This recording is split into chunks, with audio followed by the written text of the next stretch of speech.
The next item that we're going to be discussing when we're thinking about rhetorical context is the audience. So that means who is going to be reading the article and who is the author trying to reach with the words that they have written. And other questions to think about is who reads the publication. So look what newspaper or website or journal the article was published in and think about who reads that publication. Are they liberal or conservative? Academic or non-academic? Is it for people who maybe have kids or people who are concerned about social issues? You can think about these different types of categories of people who might be drawn to a certain publication. One way that you can learn about this is you can even just Google the publication, look at what they say about themselves, and then also look at what maybe even a Wikipedia article might say about them. Sometimes a publication on their own website will just talk about themselves in a certain way and won't give the whole story about what we might know about their publication, whereas something like Wikipedia might give some more information about scandals or problems that they faced in the past that they wouldn't want to put out there in part of their own biography.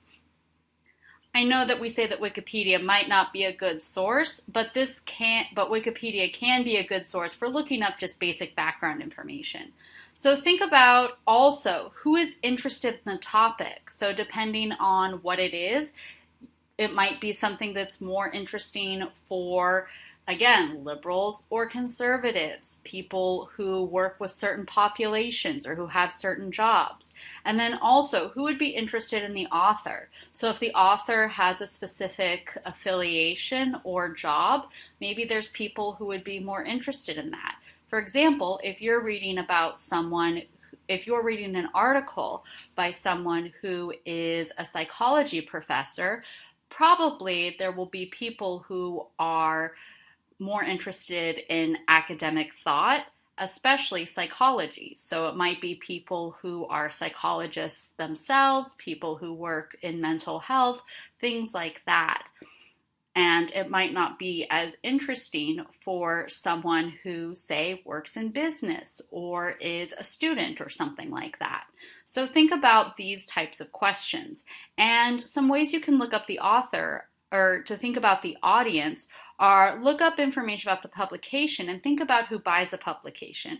So I went over some of my thought processes there where you can look up the publication, what they say about themselves, and also look up their information in general on Wikipedia or see what other people are saying about that publication and whether or not it's a good publication. Or maybe it is and whether or not it's a good publication, just maybe learn about the biases or the different things or other important information that might help you in understanding who the audience might be. Another thing to think about when you're trying to answer these questions is think about who would want to read the article or learn about the topic in the way the author writes about it. This can be important because maybe if the author is writing about a topic that could be something like farming, but what he's saying is that farming is bad, that might not be a topic, that audiences might not be farmers. Even though that is relevant for them, it might be written about in a way that is not appealing to them, and that's not who the author is trying to reach.